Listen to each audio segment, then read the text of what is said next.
Imagine one throwaway word dooming a multi-million-dollar brand partnership. Yeah, that's what this piece at the Daily Mail argues happened with the Sussexes. At its core, this article is a scathing PR postmortem on Meghan and Harry's failed attempt to collaborate with the monarchy and maintain public sympathy while pursuing independence and money. And it uses one word, collaborate, to explain why the palace shut the door on their half-in, half-out vision back in 2020. And now with Meghan's delivery room video and Harry's hollow talk of reconciliation, the article suggests that the royals are done for good. Let's get started. Hello everyone, I'm Star Chairs, and today we're diving into an article that claims a single word, yes, just one single word, sent shivers through Buckingham Palace and sealed Meghan and Harry's fate with the firm. I'll read the article and then we'll pause to unpack through the lens of PR. Alright, so this is the article by the Daily Mail. Let's go ahead and begin. In all the royal family's troubled relations with Meghan and Harry, it was a single word that sent a collective shiver down the spine of Buckingham Palace and left senior courtiers in little doubt that whatever route the couple eventually took, things would not end happily. Funnily enough, it was not the suggestion of racism which was leveled at the royal family in the famous 2021 Oprah Winfrey interview. Offensive as that was, senior royals always firmly placed their trust in the public, who they hoped and believed would see this attempt as slandering them for the cheap shot it was. So here, this article already starts right off the bat. The article is downplaying the racism claims as a cheap shot. From my standpoint, it's dismissing serious allegations as a mere slander that can be risky, but this is what they're doing because the royals are betting the public will see right through it. And we did. I mean, honestly, we have. But this was seriously a gamble because brand loyalty can be eroded if you ignore legitimate concerns. This sets a narrative. We trust our base. We don't need to address this further, but they did well on this one. Nor was it anything to do with the titles, funding, or even that well-worn bugbear of Harry's security.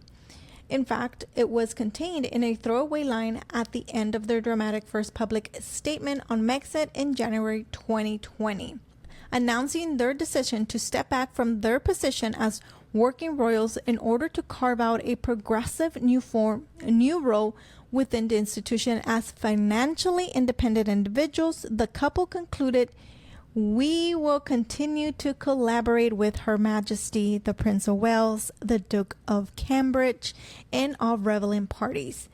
And there it is, the word collaborate. No one collaborates with the Queen. I love that. Okay, so here's the meat of it, right? It's the word collaborate, what they've been hinting at from the beginning. The article's thesis is that no one collaborates with the Queen. We agree, right? Like, come on, Meghan, like you're not on the same hierarchy as them, because from my perspective, the word implies equality or partnership, clashing with the entrenched hierarchy of the monarchy. And she's doing the exact same thing right now with Netflix. She's like, my partners, we're a partnership. She loves that word because it does make you seem like you're equals. And she's not an equal to the Queen. She's not an equal to Netflix. Like, no, but she loves that word because collaborate makes you an equal.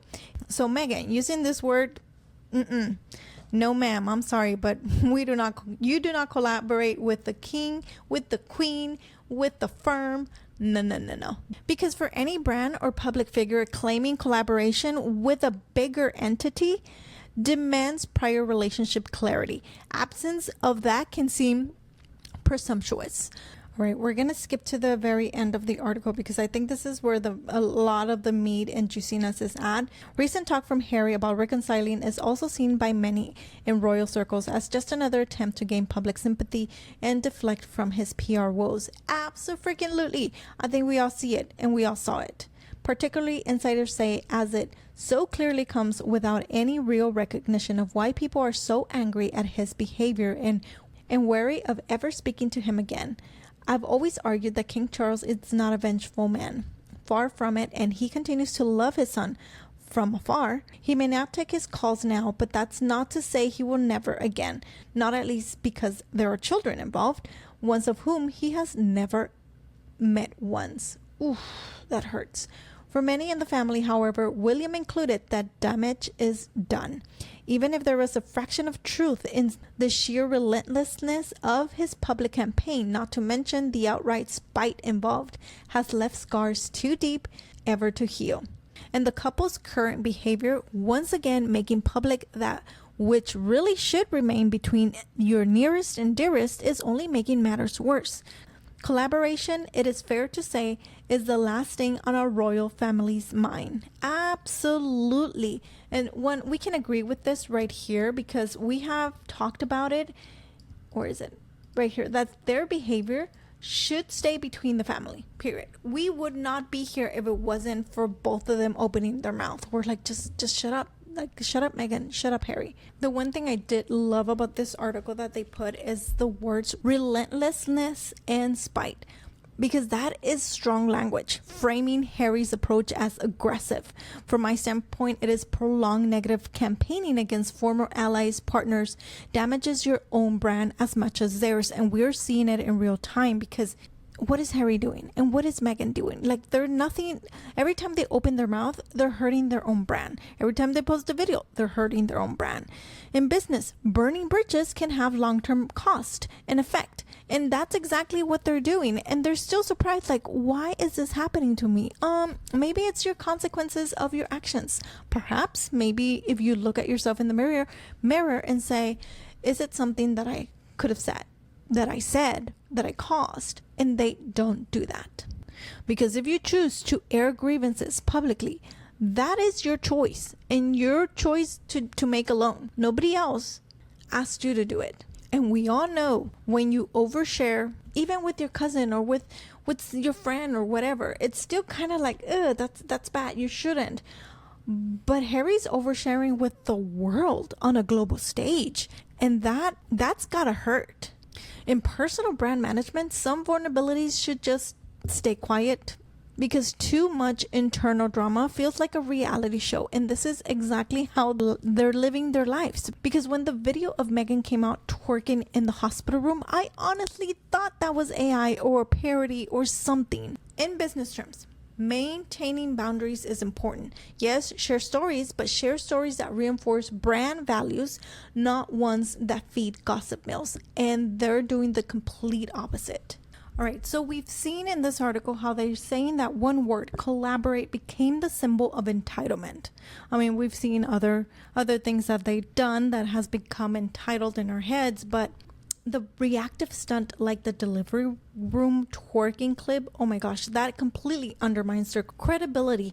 And it just confuses everyone. Like, what are you doing with your brand?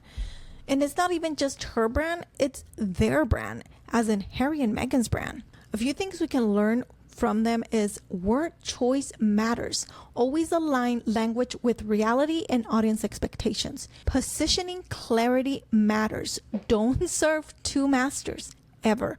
Choose one lane or fully pivot with transparent messaging. And finally, legacy and innovative balance. Because when you're building your own brand, personal or business, these principles apply before posting a viral video or drafting your next announcement. Anyways, that is all for today, guys. Thank you very much for watching. Let me know in the comments below what you think, and I'll see you in the next video. Bye.